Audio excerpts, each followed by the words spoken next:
a gente teve o José Boto falando sobre a questão de prioridade. Eu achei até compreensível o que ele falou, tá?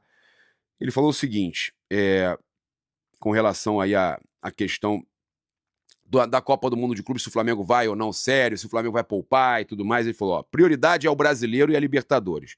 Não podemos ser fanfarrões, soberbos e até ridículos aos olhos dos europeus quando ouvem esse tipo de coisa, que achamos que temos obrigação de chegar e ganhar o Mundial. Olha só, não é obrigação, mas o Flamengo, com o elenco que tem que acreditar. Tem que acreditar. Não é ser fanfarrão, não. Não é ser fanfarrão, não, Boto. É acreditar. Se vocês não acreditam, me avisava antes, que aí eu acho que o torcedor passava para a torcida, o torcedor nem vinha, né? O torcedor nem vinha.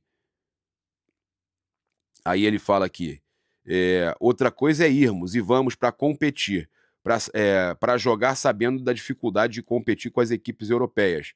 Eu acho que tem que entrar pensando em ganhar, não é competir não. É pensando em ganhar, vir para ganhar, é botar na cabeça que vai ganhar, né? Para mim, pensar em competir, coisa nenhuma. É vir para ganhar. O Flamengo entra em qualquer competição para ganhar. Ah, mas tem PSG para ganhar. Ah, mas tem Inter lá de Milão. Não, é para ganhar, pô. Tem Real Madrid. Não, cara, o Flamengo tem que entrar com a mentalidade que é para ganhar. Tá? Eu discordo. E aí ele fala: para jogar sabendo da dificuldade de competir com as equipes europeias, que jogam em ritmo mais elevado do que no Brasil. Vamos jogar olhos nos olhos com eles, passar a fase de grupos e depois ver o que acontece. O tempo de descanso é suficiente. Não vamos poupar no Mundial. Pelo menos isso, né? Pelo menos isso, né, Boto? Olha, o José Boto falou também da temporada, né, do balanço da temporada e do saldo positivo nas contratações. Aí eu discordo novamente, tá? Vamos lá. O que deu certo foi estarmos em todas as competições e sermos líderes do Brasileirão. Temos um elenco qualificado para isso, sabíamos que poderíamos fazer isso desde o início, impossível prever o número de lesões. Houve momentos em que tivemos bastante, mas nas mesmas posições, no caso, né, inclusive, e ele fala que o que dificulta muito, mas isso é algo difícil de planejar. Mesmo o melhor elenco do mundo é sempre melhorável, e achamos que ele pode melhorar no sentido de dar algum descanso aos principais jogadores da equipe. Aí ele fala: o balanço do Juninho e do Danilo é positivo, pois eles cumpriram o que esperávamos deles. Olha só, o Boto, deixa eu te falar uma coisa. Eu torço demais pro Juninho. Desde o começo eu torço que o Juninho consiga é, é, pegar uma sequência interessante, ir bem e tal. Mas o saldo não é positivo do Juninho até agora.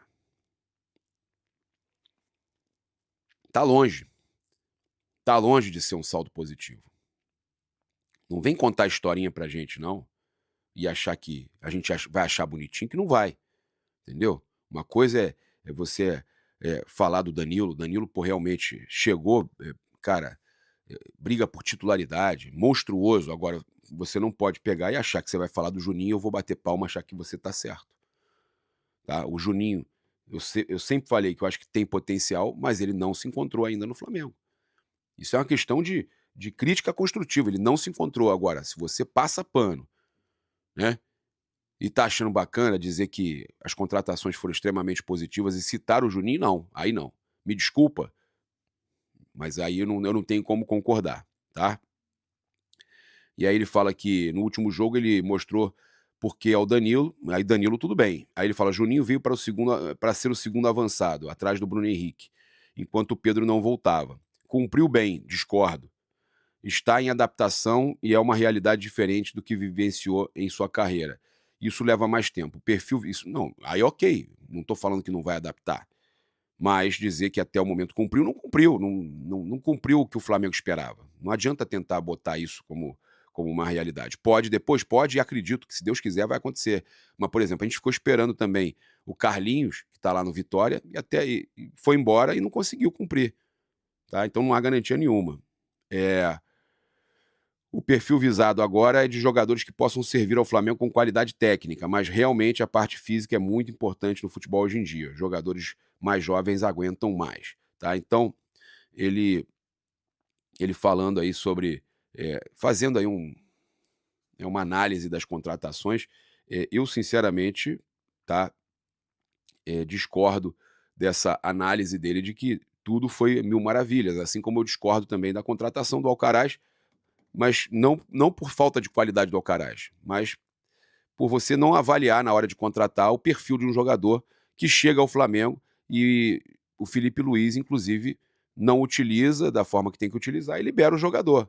O jogador agora vendido, ok, foi vendido por 15 milhões de euros mais metas, só que você tem aí um gasto absurdo, né, da gestão anterior também. Então, eu não estou falando só dessa gestão do Boto, isso aí era a questão do Marcos Braz, o Alcaraz, mas os erros acontecem e você tem que assumir quando erra, tá?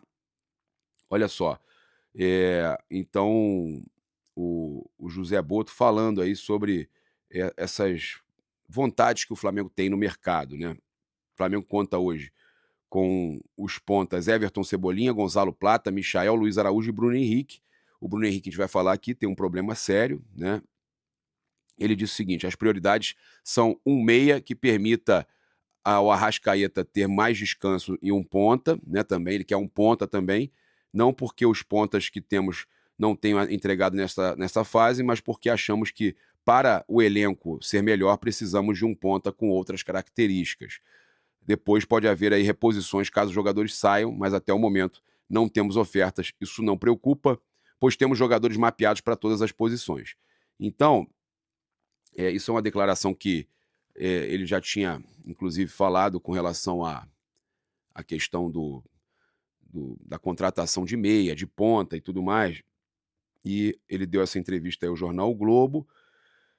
E eu, sinceramente, acho que o que mais. Não, o que mais me preocupa, vou falar para vocês, o que mais me preocupa é a questão do Bruno Henrique, pela cabeça do jogador, por tudo que está acontecendo. No meio de uma competição como a Copa do Mundo de Clubes, você ter aí essa situação aí exposta novamente.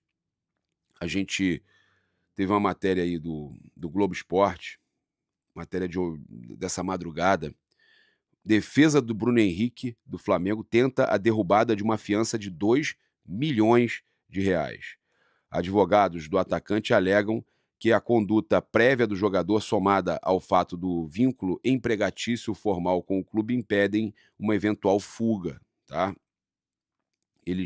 Então, o pedido de fiança é usado como uma medida cautelar para evitar que um denunciado atrapalhe o andamento do curso processual. O Ministério Público poderia, por exemplo, ter pedido a prisão preventiva do Bruno Henrique, mas o entendimento dos promotores foi que a fiança era suficiente, tá?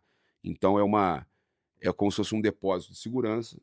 Ele faz um depósito ali de 2 milhões para garantir que ele não vai, né, estar distante, que ele vai participar do processo, tá? Então, agora cabe ao juiz do caso acatar ou não a denúncia e o pagamento da fiança, tá? O magistrado também determinará o prazo para o pagamento do valor, caso o pedido seja aceito, né? A situação vai ficando muito complicada aí para o Bruno Henrique, tá?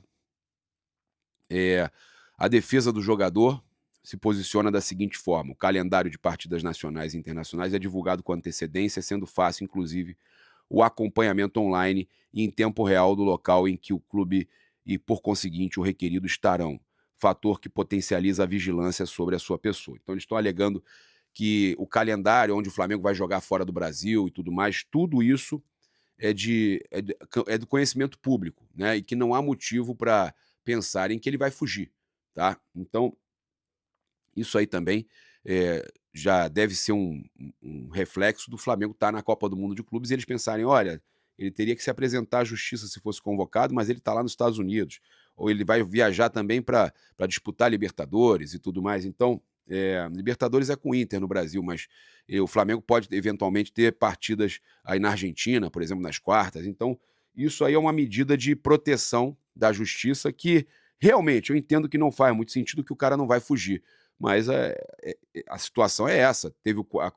Teve o amigo do irmão do Bruno Henrique confessando, fazendo uma transação penal, vai ter que pagar um valor e ainda por cima a gente sabe que tem serviço comunitário e confessou, né, e acabou fazendo ali o relato, né, de que realmente a informação chegou para ele, né, do cartão amarelo. E ele utilizou isso na aposta. Então tudo isso está muito sério e a gente sabe que a cabeça do jogador, gente, a cabeça do jogador não está bem, né, não tem como estar bem. Ainda mais com essa questão dessa fiança, esse valor que vai ter que pagar e, cara, ninguém passa por uma situação como essa sem ficar abalado. E eu sinceramente fico muito triste com isso tudo acontecendo aí com o Bruno Henrique, mas, né, a gente tem que sempre, entender que a justiça precisa ser feita.